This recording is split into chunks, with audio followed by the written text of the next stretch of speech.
So we were looking at Matthew 11, verse 29 and 30 in our last study about the rest that we can have in our life. మన గత అధ్యయనంలో మత్తయి సువార్త 11వ అధ్యాయం 29, 30 వచనాలు చూస్తూ ఉన్నాము. మన జీవితాల్లో మనము కలిగి ఉండదగిన విశ్రాంతి గురించి చూస్తూ వచ్చాం. It's a great word that we need for the time in which we live. మనము జీవిస్తున్న ఈ రోజుల్లో అది ఎంతో గొప్ప మాట. We're living in a time of tremendous turmoil in the world. ఎంతో ఆందోళనకరమైన పరిస్థితిలో మనం జీవిస్తూ ఉన్నాం. The things that are happening in the world can bring a lot of fear into our hearts. ఈ లోకంలో జరిగే అనేక విషయాలు మన హృదయంలోనికి భయాన్ని తీసుకొని రాగలవు. Jesus described it like this. In Luke chapter 21, he said there will be a lot of perplexity on earth. Luke 21 verse 25. లూకాసు వార్త 21వ అధ్యాయం 25వ వచనంలో మనం చూసినట్లయితే చివరి దినాల్లో ఎంత కలవరం ఉంటుందని ప్రభు చెప్పారు ఈ భూమి మీద. And men, verse 26, Luke 21:26, fainting from fear in the expectation of the things which are coming upon the world. లూకాసు వార్త 21వ అధ్యాయం 26వ వచనంలో మనం చూసినట్లయితే ఆకాశమందుల శక్తులు కదిలింపబడిన గనుక లోకం మీదకి రాబోచున్న వాటి విషయమై భయము కలిగి మనుషులు ఎదురు చూచుచు ధైర్యము చెడి కూలుదురు. What a prophetic word of the times in which we live. ఇప్పుడు మనం జీవిస్తున్న దినాలకు సంబంధించి ఎంత ప్రవచనాత్మకమైన మాట కదా ఇది. The expectation of what is going to happen in the world, a depression, financial recession. ఈ లోకంలోనికి రాబోయే విషయాల గురించి అంటే ఆర్థిక మాంద్యము, ఆర్థిక సంబంధమైన తగ్గుదల And calamity, and people are in perplexity, and people are in fear. ప్రజలు కలవరపడతారు, ప్రజలు భయపడతారు. In such a time, what is the word we need? అలాంటి సమయంలో మనకు అవసరమైన మాట ఏంటి? The Lord says, come to me, I will give you rest. ప్రభు ఏం చెప్తున్నారంటే నా యొద్దకు రండి, నేను మీకు విశ్రాంతిని కలుగజేతును. Take my yoke upon you and learn from me, and you will find rest for your souls. నా కాడి మీ మీద ఎత్తుకొనుడి, నా యొద్ద నుండి నేర్చుకొనుడి, అప్పుడు మీ ప్రాణములకు విశ్రాంతి దొరుకును. And he goes on to say, my yoke is not heavy like the yoke under the law. ఆయన ఏం చెప్తున్నారంటే నా కాడి బరువైనది కాదు, ధర్మశాస్త్రం కింద ఉన్న కాడి వంటిది కాదు. My yoke is easy, my burden is light. నా కాడి సులువుగాను నా భారము తేలిగ్గాను ఉన్నది. It's one of the great things we have to demonstrate by our life. The Apostle John lived up to the age of 95 or beyond that, but around that age he wrote the first letter of John. మన జీవితాల్లో వీటిని చూపించాలి. అపోస్తలుడైన యోహాను మనం చూసినట్లయితే ఆయన 95 సంవత్సరాలు జీవించాడు. ఆయన ఒక పత్రిక రాశాడు. And one of the things he says in that first letter, which is, remember, a 95-year-old man was probably filled with the Spirit on the day of Pentecost when he was 30 years old. And now, after 65 years of a Spirit-filled life and of obeying God for so many years, he says, యోహాను రాసిన మొదటి పత్రిక మనం చూసినట్లయితే ఆయనకు 95 సంవత్సరాలు ఉన్నాయి. బహుశా ఆయన పెంతెకోస్తు దినాన ఆత్మతో నింపబడినప్పుడు 30 సంవత్సరాలు ఉండొచ్చు. 65 సంవత్సరాలు ఆత్మతో నింపబడిన జీవితం తర్వాత ఆయన చెప్తున్న మాట ఏంటంటే his commandments are not a burden. 1 John 5 verse 3. యోహాను రాసిన మొదటి పత్రిక 5వ అధ్యాయం 3వ వచనం మనం చూసినట్లయితే ఆయన ఏం చెప్తున్నారంటే ఆయన ఆజ్ఞలు భారమైనవి కావు. He says, I want to tell you fellas something. I've been keeping God's commandments for 65 years. ఆయన ఏం చెప్తున్నారంటే సహోదరులారా నేను ఒక మాట చెప్తాను, 65 సంవత్సరాల నుంచి నేను దేవుని యొక్క ఆజ్ఞలను పాటిస్తున్నాను. And his yoke is easy. His burden is light. They are not a burden.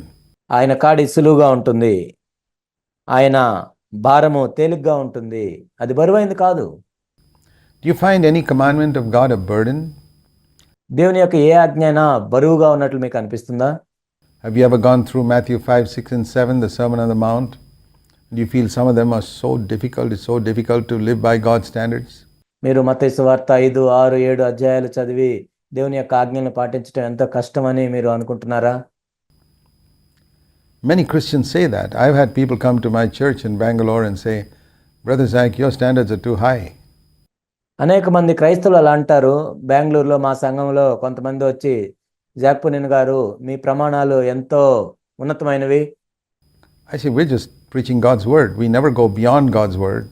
If we go beyond God's word, we'll be legalists. నేనేం చెప్పానంటే, మేము దేవుని యొక్క వాక్యాన్నే బోధిస్తున్నాము. దేవుని వాక్యంలో ఉన్న ప్రమాణాల కంటే మేమేమి ముందుకు వెళ్ళట్లేదు. అలా వెళ్ళినట్లయితే మేము అక్షరానుసారులం అవుతాం. We preach exactly the level of God's word. మేము ఖచ్చితంగా దేవుని యొక్క వాక్యంలో ఏ ప్రమాణం ఉందో ఆ ప్రమాణాన్నే బోధిస్తున్నాం. But we're not going to lower it to please anybody. Because if we lower it, we will not be anymore the church that Jesus wants to build. ఎవరి కోసమైనా, ఎవరిని సంతోషపెట్టడానికైనా వాటిని మేము తగ్గించట్లేదు. ఆ ప్రమాణాలను మేము తగ్గించినట్లయితే మేము యేసుక్రీస్తు ప్రభు యొక్క సంఘంగా పిలువబడం. It's total freedom from sin that we speak of. పాపము నుండి సంపూర్ణమైన విడుదల గురించి మేము మాట్లాడుతున్నాం. When people say, this church has got too high a standard, it's like going to a hospital and saying, well, I'm not going to get my family member admitted to this hospital because the standard of hygiene here is too high.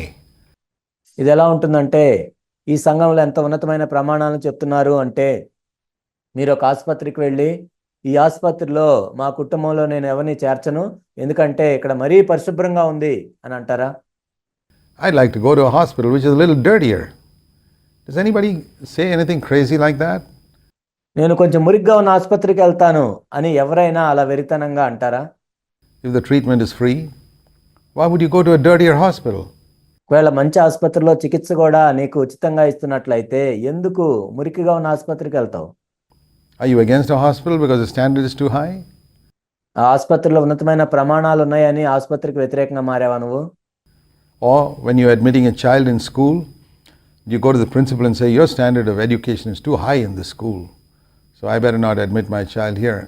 లేక మీ పిల్లల్ని ఒక పాఠశాలలో చేర్చేటప్పుడు principal దగ్గరికి వెళ్ళి, మీ పాఠశాలలో విద్యా ప్రమాణాలు చాలా ఉన్నతంగా ఉన్నాయి కాబట్టి నా పిల్లల్ని నేను చేర్చనని చెప్తావా? Don't you want your children to get a good education? మీ పిల్లలకి మంచి చదువు కావాలి మీరు అనుకోరా? Or do you say, your standard of discipline is too high, I like my child to be a little indisciplined? Is that how you select a school? లేక మీ క్రమశిక్షణ చాలా బాగుంది కాబట్టి క్రమశిక్షణ లేని స్కూల్లో నేను చేరుస్తాను అని మీరు అంటారా? In the matters of health, hospitals and education, schools, we always want the best. ఆరోగ్యానికి సంబంధించి ఆసుపత్రులు, చదువుకు సంబంధించి పాఠశాలలు ఎప్పుడూ కూడా శ్రేష్టమైనవే కావాలని మనం కోరుకుంటాం. But in matters of the Christian faith, we're willing to take lower levels of spiritual hygiene, lower levels of spiritual education. Why is that? కానీ క్రైస్తవ విశ్వాసానికి సంబంధించిన వాటిలో మాత్రం తక్కువ పరిశుభ్రంగా ఉండేటట్లు, తక్కువ ఆత్మ సంబంధమైన విద్యా ప్రమాణాలు ఉండేటట్లు మనం చూసుకుంటాం. ఎందుకు? Because we value health, we value education, but we don't value our spiritual life. That is the plain truth. ఎందుకంటే మనము ఆరోగ్యానికి విలువిస్తాం, చదువుకు విలువిస్తాం, కానీ ఆత్మ సంబంధమైన విషయాలకు విలువ ఇవ్వము. అది సత్యం. And that's why they say, when it comes to spiritual things, I like to attend the same church my grandfather and great-grandfather always belonged to. అందుకే ఆత్మ సంబంధమైన విషయాలకు వచ్చేసరికి నేను మా తాత వెళ్ళిన సంఘానికి వెళ్తాను, మా ముత్తాత వెళ్ళిన సంఘానికి వెళ్తానని చెప్తాం. Really? Would you like to go to the same school that your great-grandfather attended? మీ ముత్తాత వెళ్ళిన పాఠశాలకి నువ్వు వెళ్తావా? Would you put your child in the same hospital that your great-grandmother was admitted to when she was sick? Me great grand mother బాగాలేనప్పుడు ఏ ఆసుపత్రికి వెళ్ళిందో మీ పిల్లల్ని ఆసుపత్రిలో మీరు జాయిన్ చేస్తారా? Why do you go to a better hospital today? Why do you go to a better school today? ఈనాడు ఎందుకు మీరు శ్రేష్టమైన ఆసుపత్రికి వెళ్తారు, శ్రేష్టమైన పాఠశాలకు వెళ్తారు? It's because you value health, you value education, but you don't look for a better church. No.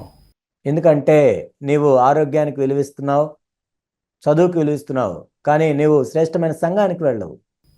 Because you don't care for spirituality. You don't care for God. ఎందుకంటే ఆత్మ సంబంధమైన విషయాలను పట్టించుకోవు, దేవుణ్ణి పట్టించుకోవు. I mean, that's the plain truth. Somebody has probably not told you the plain truth to your face, but you can hear it today. అది ఎంతో సరళమైన సత్యము. బహుశా నీతో ఎవరు కూడా ఆ సరళమైన సత్యాన్ని చెప్పుండకపోవచ్చు, కానీ ఇప్పుడు నువ్వు వింటున్నావు. And we seek to specialize in speaking the whole truth, which is in God's word. దేవుని యొక్క వాక్యంలో ఉన్న సంపూర్ణమైన సత్యాన్ని బోధించడానికి మేము ప్రత్యేకంగా పిలువబడ్డాం. God's commands are not a burden. Every single command of Jesus Christ we're supposed to obey. దేవుని యొక్క ఆజ్ఞలు భారమైనవి కావు. యేసుక్రీస్తు ప్రభువారు ఇచ్చిన ప్రతి ఆజ్ఞకు కూడా విధేయత చూపించాలి. One of the prayers I prayed in my own life is, Lord, before I end my life and leave this earth, I want to obey every single commandment that you have given for Christians to obey. నేను చేసే ఒక ప్రార్థన ఏంటంటే, ప్రభువా, నేను ఈ భూమిని విడిచి వెళ్ళేదానికి ముందు క్రైస్తవులకు విధేయత చూపించమని నువ్వు ఏ ఆజ్ఞలు అయితే ఇచ్చావో ప్రతి ఆజ్ఞకు నేను విధేయత చూపించాలి. Not the ones you gave Israel, like killing lambs and paying tithes and all that. అంటే ఇశ్రాయేలుకి ఇచ్చిన ఆజ్ఞలు కాదు, అక్కడ గొర్రెలను చంపమని లేకపోతే దశంభాగం చెల్లించమని, అవి కాదు. But everything you gave Christians to obey. కానీ క్రైస్తవులు విధేయత చూపించమని నీవు ఏదైతే ఆజ్ఞాపించావో వాటికి నేను విధేయత చూపించాలి. To give cheerfully and to make inner sacrifices. సంతోషంగా ఇవ్వటం, అంతరంగంలో త్యాగం చేయటం, And to hide our sacrifice from men, etc. మనం చేసిన త్యాగాలు ఎవరికి తెలియకుండా ఉండటం. Every command that you gave to Christians, I want to obey. క్రైస్తవులకు నీవిచ్చిన ప్రతి ఆజ్ఞ కూడా నేను విధేయత చూపించాలనుకుంటున్నాను. Never to lust with my eyes and never to tell lies. మోహపు చూపులు చూడకుండా ఉండటం, అబద్ధాలు చెప్పకుండా ఉండటం, and never to be angry. కోప్పడకుండా ఉండటం. I want to obey everything before I leave this earth. I don't want to leave this earth with all those commands unfulfilled in my life. నేను ఈ భూమిని విడిచిపెట్టే ముందు ప్రతి ఆజ్ఞకు నేను విధేయత చూపించాలి. ఏ ఆజ్ఞకు కూడా విధేయత చూపించకుండా నేను ఈ భూమిని విడిచిపెట్టి వెళ్ళకూడదు. I want to encourage you to pray that little prayer. మీరు కూడా అటువంటి చిన్న ప్రార్థన చేయాలని నేను ప్రోత్సహిస్తున్నాను. And I have also prayed, Lord, I want to claim every promise you have given for Christians on earth. ప్రభువా, నీవు ఈ భూమి మీద క్రైస్తవులకు ఇచ్చిన ప్రతి వాగ్దానాన్ని కూడా స్వతంత్రించుకోవాలని కూడా ప్రార్థించాను. Like if you get 10 checks in the mail one day, you don't go and cash 5 of them in the bank. అది ఎలా ఉంటుందంటే, నీకు 10 చెక్కులు వస్తే బ్యాంకులోకి వెళ్ళి 5 చెక్కులే నువ్వు మార్చుకోవు. You deposit all 10 of them in the bank. Why do you deposit all 10? బ్యాంకులో ఆ 10 చెక్కులను నువ్వు డిపాజిట్ చేస్తావు. ఎందుకు ఆ 10 నువ్వు డిపాజిట్ చేస్తావు? There are many promises in scripture. They are like checks. దేవుని యొక్క వాక్యంలో అనేక వాగ్దానాలు ఉన్నాయి. అవి చెక్కులు లాంటివి. I want to encash all of them before I leave this earth. They are meant for me. ఈ భూమిని నేను విడిచిపెట్టేదానికి ముందు అవన్నీ కూడా నేను స్వతంత్రించుకుంటాను, ఎందుకంటే అవి నా కోసమే ఉన్నాయి. 2 prayers I would recommend that you pray. Lord, help me to obey every commandment in the Bible before I leave this earth. ఈ 2 ప్రార్థనలు మీరు చేయాలని నేను కోరుకుంటున్నాను. ఒకటేంటంటే, ప్రభువా, నేను ఈ భూమిని విడిచిపెట్టేదానికంటే ముందు ప్రతి ఆజ్ఞకు నేను విధేయత చూపించాలి. Help me to claim every promise for Christians before I leave this earth. క్రైస్తవులకు మీరిచ్చిన ప్రతి వాగ్దానాన్ని నేను స్వతంత్రించుకునేటట్లు నాకు సహాయం చేయమని అడగాలి. His commandments are not a burden. His yoke is easy. His burden is light.